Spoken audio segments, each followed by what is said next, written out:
Folks, we're going on a journey today. A trip, an expedition, if you will. Where to? Well, we're headed to the land of 32-bit MCUs. But wait, is now the right time to take this journey? Is now the best time to leave those 8-bit MCUs in the dust? Yes, for a lot of us, the transition from 8-bit to 32-bit architecture can feel like entering a whole new world. Should every 8-bit design take this trip to the world of 32 bits? No, but we should talk about the signals that it's time to upgrade. Hi, I'm Amelia Dalton, host of Chalk Talk. In this episode of Chalk Talk, Marc McComb from Microchip and I explore a practical migration strategy for moving from 8-bit to 32-bit architectures, the technical foundations of the PIC32CM environment, and discuss how Microchip's tools and resources can bridge the gap between these two architectures to ensure the process feels like a manageable transition rather than a blank sheet redesign. And before we get started, don't forget to click that link. There you can find even more information about this topic from Microchip. Hi, Marc. Thank you so much for joining me. My pleasure. Thanks for having me. Absolutely. Okay, so Marc, what are we talking about today? So today we're going to talk about some practical first steps from 8-bit microcontrollers into 32-bit microcontrollers using PIC32 microcontrollers. Specifically, later on in the presentation, I'll talk about a new device called the PIC32CM PL10. But the key word here is practical. So this isn't about telling engineers their 8-bit designs are outdated, but it's about kind of giving them a low-risk path when the next design kind of needs more memory, more performance, richer peripherals, or more of a life cycle runway. All right, sounds great. So, Marc, before we get into the devices and tools, what's the roadmap look like for this conversation? I want this to kind of answer the questions that you see on the screen here that engineers are likely already asking. So why should I migrate at all? When should I not migrate? What changes technically? How familiar 8-bit concepts map to PIC32CM devices? And then how do I use the Microchip resources to get started? Marc, why is this topic so timely right now? Well, I think it's timely because products rarely stay still. A design that may have been perfect on an 8-bit microcontroller can start to feel maybe a little constrained when the next revision needs perhaps more firmware or other features like more sensing, you need more connectivity, or maybe you need to start implementing safety and security features. So the point here is not to move just because 32-bit exists. The point here is that when the extra headroom is worth evaluating and how to evaluate it without starting from scratch. That makes sense. So, are we saying everyone should move every 8-bit design to 32-bit? Definitely not. If the 8-bit MCU still fits the application within a comfortable margin, it may be the best answer for your design to stay. However, this webinar is going to be more about helping engineers recognize when this extra headroom makes sense and then kind of guiding people through how Microchip helps them evaluate that move. All right, so Marc, let me ask you an uncomfortable question. If my 8-bit MCU works, why move? Well, you shouldn't just move because 32-bit is available. So if the design has enough margin and the business case is good, stay where you are. But if you're starting to hit limits or the next version of your design needs a little bit more capability, as I mentioned before, it might be time to evaluate a path that gives you more headroom without throwing away your engineering processes. What are the signs that it's time to at least look at PIC32CM? Okay, so on the screen, I got common 8-bit limits that can trigger a migration discussion. But what I would say is you should start with what the constraints are. So are you running out of memory? So flash or RAM?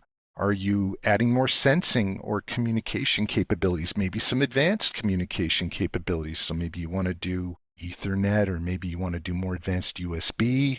Are you spending engineering time just trying to make the firmware fit? So there's a reasonable limitation to how much you can do there. Are you adding safety or security requirements? There's upcoming European compliance requirements that may require you to reconsider your application and add security to it. So these are all the moments where evaluating a PIC32CM microcontroller starts to make sense. Mark, what do engineers usually worry about in this case?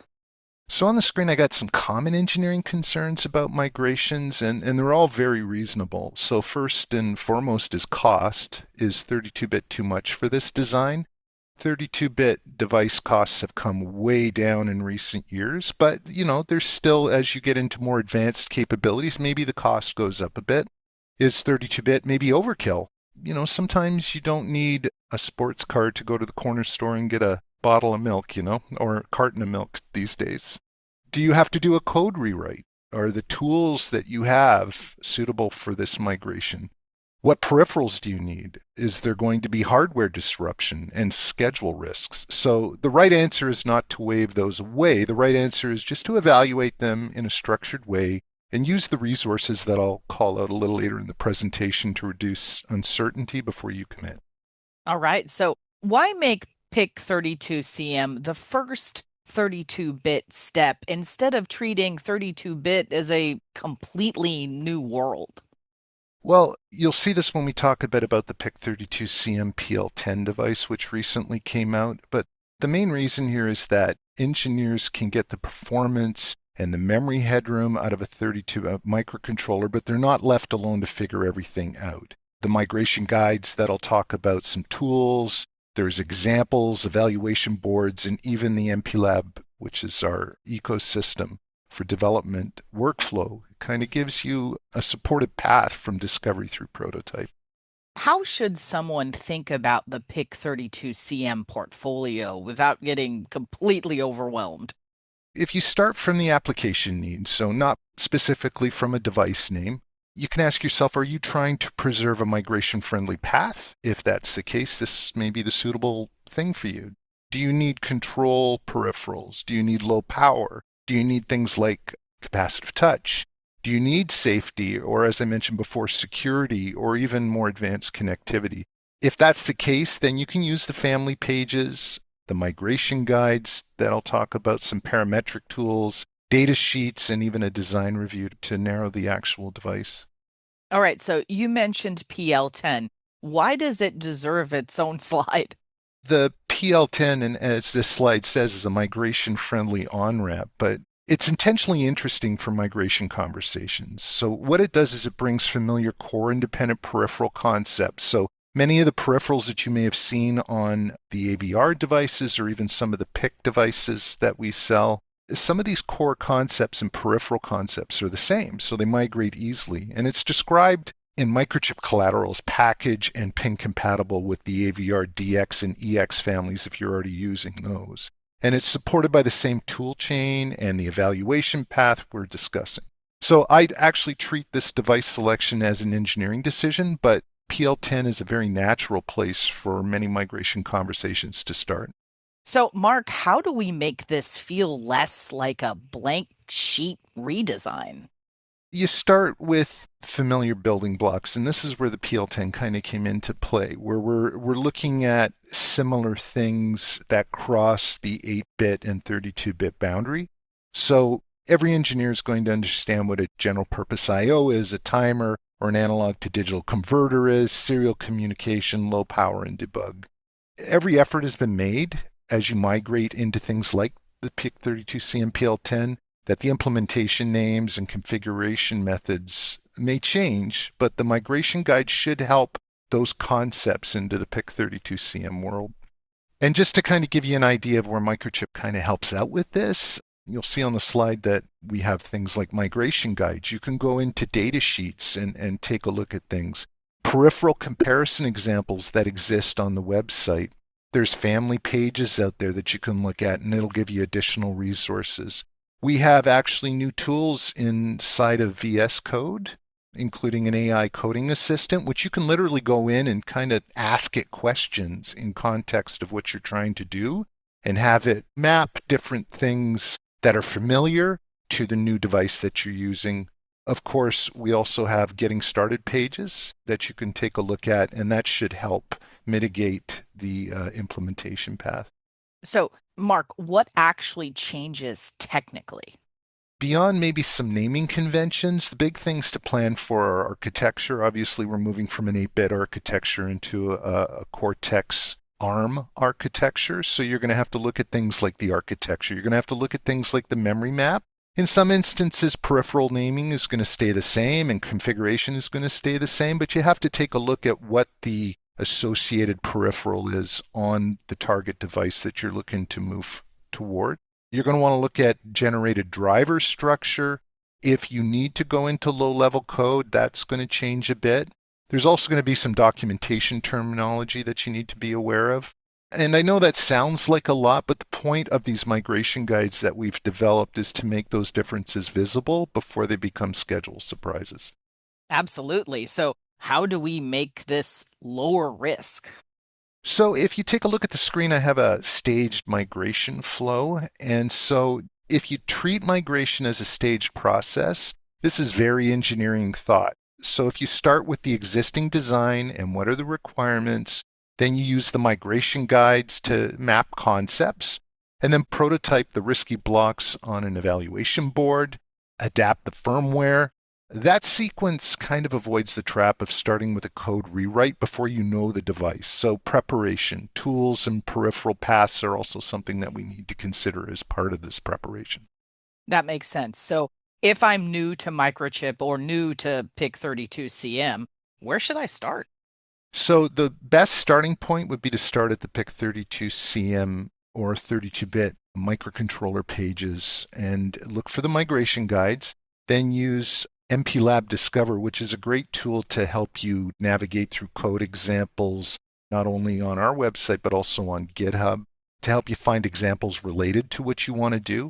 So for the modern workflow, MPLab Tools for VS Code is a strong starting point, and there's also that AI coding assistant I mentioned earlier that Microchip provides. MPLab X IDE is still very much available if that's your preference, so please consider using that if that's what you want to use. Our goal here is to meet you in the ecosystem of your choice. For 32-bit projects, MCC Harmony becomes important, so if you were an 8-bit, you likely used MCC Melody. MCC Harmony becomes another aspect that you can use to graphically configure your device or set things up in a more intuitive way. And then move to a curiosity board and a debugger path when you prototype. And these tools should be fairly consistent across 8-bit and 32-bit. There's been intention there to make sure that that path is as seamless as possible. Mark, what should engineers gather before they even start? I would make a worksheet for the current design or from the current design. So what microcontroller are you currently using? How much flash and RAM are you using in that application? What peripherals in the design really matter? Like what do you need? And do these map to the next device? What power modes are required? There's various sleep modes at your disposal, including peripherals that are operate in these low power states to do more in low power states. Do you want to continue that or expand on that? What code is portable and what is hardware specific? So if you're dealing with logic code, that generally is portable. However, if you're talking directly to hardware, this is where you got to start looking at how you're going to make some modifications to that. Then add the product side. So you want to know scheduling, you want to know sourcing, lifecycle, cost target, and validation needs.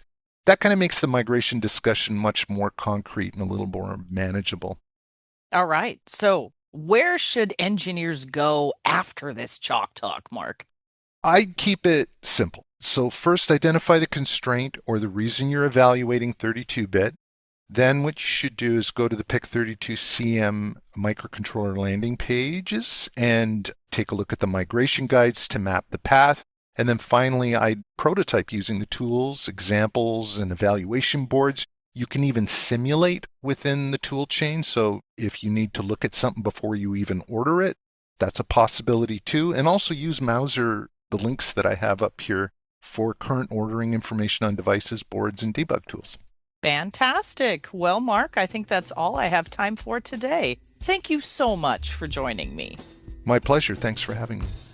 And before we go, you didn't forget to click that link, did you? There you can find even more information about this topic from Microchip. For Chalk Talks, I'm Amelia Dalton from eejournal.com. For more Chalk Talks, head on over to the Chalk Talk section of EE Journal. You can't miss it, it's right across the top. Or head on over to YouTube, youtube.com/EEJournal.